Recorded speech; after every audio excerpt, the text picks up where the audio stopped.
Assalamualaikum warahmatullahi wabarakatuh. Saya Ummul Aimah dari program studi Psikologi Islam 20B. Dalam kesempatan kali ini, saya ingin membahas bagaimana cara memilih kata yang tepat untuk menyampaikan gagasan atau pikiran dalam sebuah kalimat. Tapi kira-kira teman-teman tahu nggak apa itu kalimat? Jadi, menurut H.S. Wijono, kalimat adalah suatu bahasa terkecil yang merupakan kesatuan pikiran. Dalam bahasa lisan, kalimat diawali dan diakhiri dengan kesenyapan, sedangkan dalam bahasa tulis diawali dengan huruf kapital dan diakhiri dengan tanda titik atau tanda seru atau tanda tanya. Selanjutnya ada pola dasar kalimat bahasa Indonesia. Pola dasar terbagi menjadi 6. Yaitu yang pertama ada berpola SP, yaitu subjek dan predikat. Contohnya, gambar itu indah. Gambar sebagai subjek dan indah sebagai predikat yang berbentuk kata sifat. Jadi predikatnya itu bisa berupa kata kerja, kata benda, kata sifat, atau kata bilangan. Yang kedua ada berpola SPO, yaitu subjek, predikat, dan objek. Kemudian yang ketiga berpola SPP, subjek, predikat, dan pelengkap.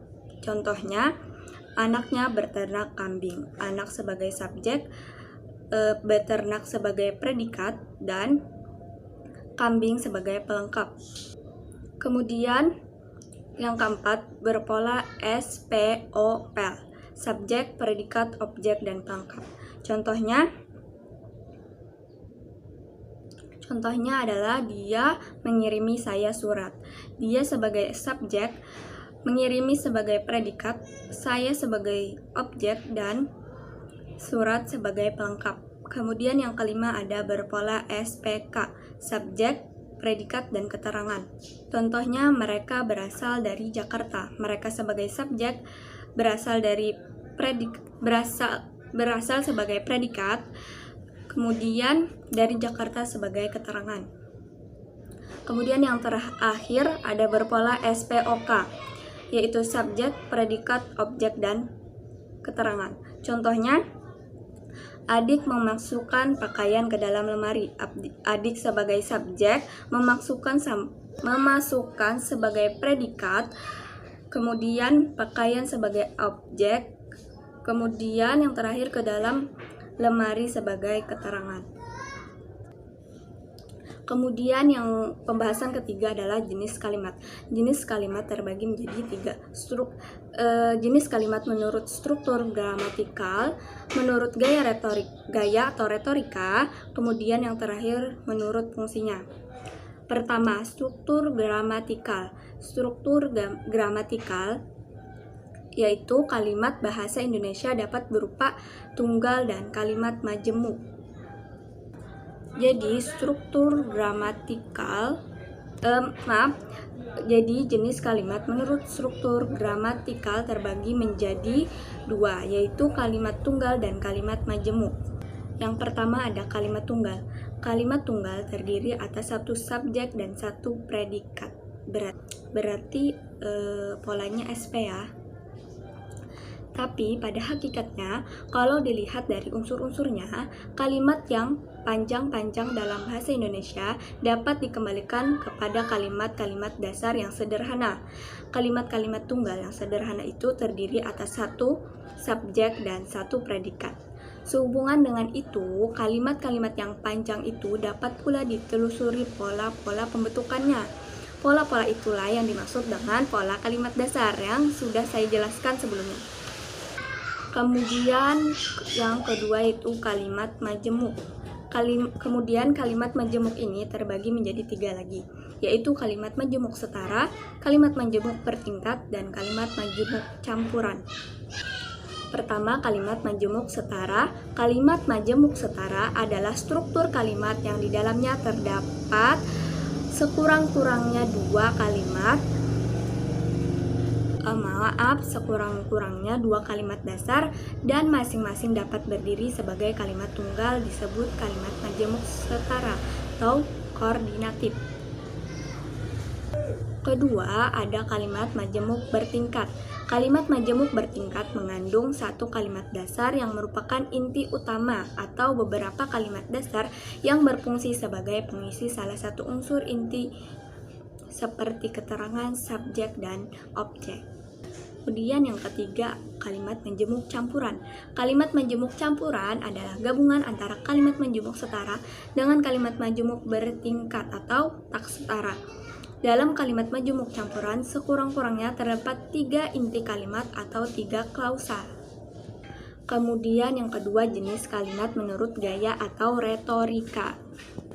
Menurut jenis kalimat menurut retorikanya terbagi menjadi 3. Kalimat yang melepas. Kalimat yang melepas jika kalimat itu disusun dengan diawali unsur utama, yaitu induk kalimat dan diikuti oleh unsur tambahan, yaitu anak kalimat.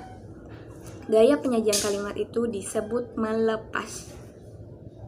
Kemudian yang kedua ada kalimat yang klimaks. Jika kalimat itu disusun dengan diawali oleh anak kalimat dan diikuti oleh induk kalimat, gaya penyajian kalimat itu disebut berklimaks. Jadi untuk yang kalimat yang klimaks itu pertamanya adalah anak kalimat, setelah itu baru induk kalimat. Sedangkan kalimat yang melepas adalah induk kalimat dulu dan baru anak kalimat.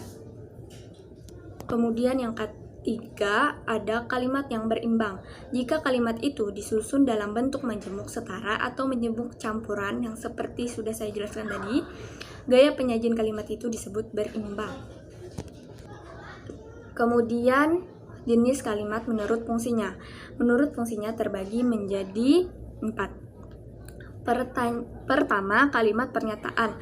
Kalimat pernyataan biasanya dipakai jika seseorang ingin menyatakan sesuatu dengan lengkap pada waktu ia ingin menyampaikan informasi kepada lawan berbahasanya. Kemudian ada kalimat pertanyaan. Kalimat tersebut dipakai jika penutur ingin memperoleh informasi atau jawaban yang diharapkan. Kemudian ada kalimat perintah. Kalimat perintah dipakai jika ingin menyuruh atau melarang orang berbuat sesuatu. Kemudian yang terakhir ada kalimat seruan. Kalimat seruan dipakai jika penutur ingin mengungkapkan perasaan yang kuat atau yang mendadak. Pembahasan yang keempat yaitu kalimat efektif.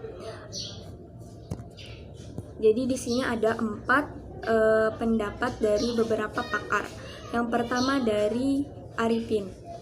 Menurut Arifin, kalimat efektif adalah kalimat yang memiliki kemampuan untuk menimbulkan gagasan pada pikiran pendengar atau pembaca seperti apa yang ada dalam pikiran pembaca atau penulis. Kemudian yang kedua ada dari Sabarti Akhadia dan kawan-kawan. Jadi menurutnya kalimat efektif adalah kalimat yang mudah dipahami orang lain secara tepat. Kemudian yang ketiga menurut H.S. Wijono. Jadi menurutnya kalimat efektif adalah kalimat yang singkat, padat, dan jelas, lengkap, dan dapat menyampaikan informasi secara tepat. Kemudian yang keempat, menurut Josh Daniel Parera, kalimat efektif merupakan kalimat yang dapat menuangkan kembali gagasan secara tepat dan teratur. Nah, jadi itu saja yang bisa saya sampaikan. Yang dapat saya sampaikan. Mohon maaf apabila terdapat kekurangan. Saran dan kritik sangat membangun untuk kebaikan saya ke depannya. Saya akhiri. Wassalamualaikum warahmatullahi wabarakatuh. Bye.